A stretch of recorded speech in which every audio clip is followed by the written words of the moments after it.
Did you know that 90% of visitors to your website will never turn into leads? Crazy, right? And super discouraging too.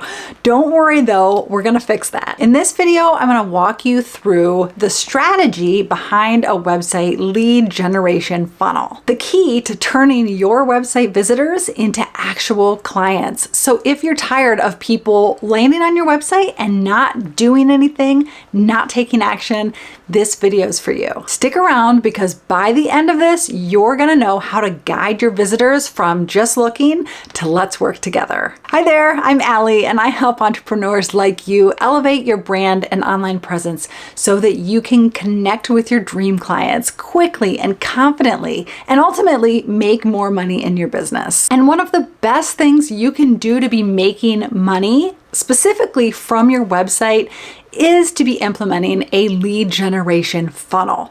So what is a lead generation funnel in the first place? Well, in the simplest terms, it's the journey that you take your potential clients on from the very first moment that they even know that they have a problem and become aware of it to start searching out solutions and learning about what you have to offer, considering all of the options available to them, and ultimately making a purchase decision like booking your services or purchasing your products. A typical lead generation funnel has 3 stages. Awareness is when people first discover your business. This is the top of the funnel. Consideration, or the middle of the funnel, this is where they're considering whether or not you can solve their problems. And then decision. This is the bottom of the funnel. This is where they take the leap and say yes. So let's start at the top of the funnel in the awareness phase. At this stage, your goal is to get as many qualified visitors on your website as possible. People who are actually interested in what you offer and are more likely to buy. But how do you attract the right people and not just random visitors, right? I hear this all the time.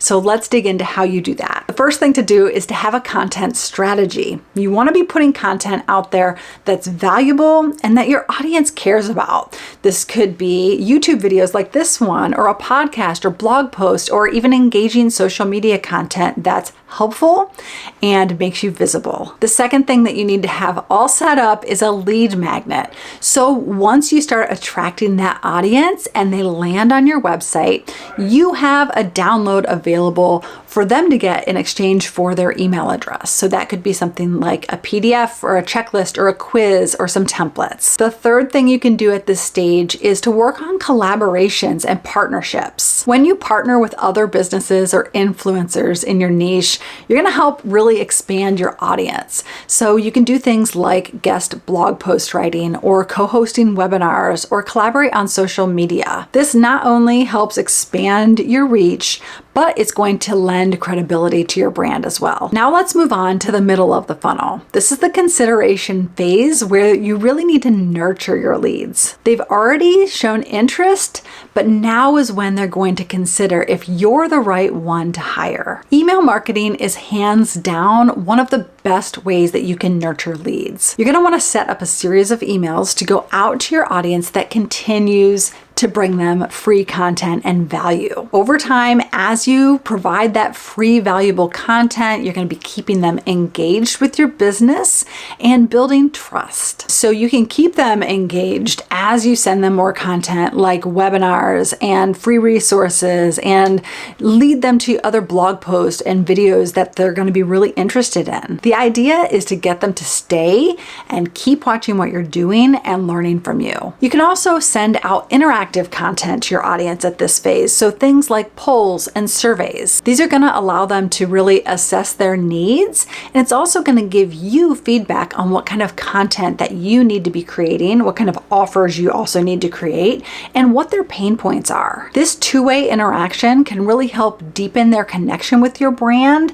and keep them interested. Finally, we've reached the bottom of the funnel, and this is the decision making or the conversion stage. This is the most important part because this is where you're going to make an offer and hopefully they buy what you're selling. Now, most people don't want to sell. It makes them feel icky. But listen, here's the thing.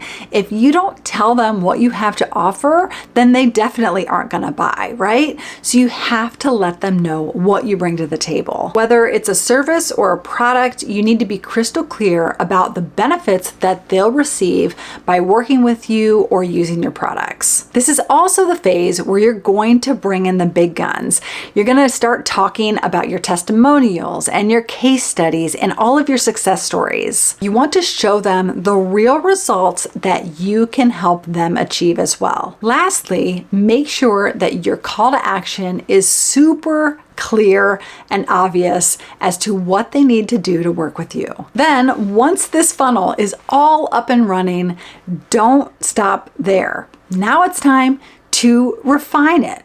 Optimize it. Make sure it's working. You don't just set it up and forget it. You really have to make sure to fine tune it so that it's working for your business. Tweak your landing pages and forms to make sure that they're really user friendly and compelling. Usually, the simpler, the better. Remember that a form, for example, the less things someone has to fill out, the more likely they are to actually do it. There are also tools available to help you run A/B tests where you can do things like compare different headlines, different placements of the forms on the page, and different colors even. Sometimes even a small change can make a huge difference in your conversion rate. Finally, you're going to want to monitor your funnel's performance. Tools like Google Analytics can show conversion rates, engagement, and where visitors drop off. Platforms like Hotjar can even create heat maps of user behavior, showing them what they're doing on your website. Now that you know the ins and outs of building a lead generation funnel, you're well on your way to turning website visitors into clients.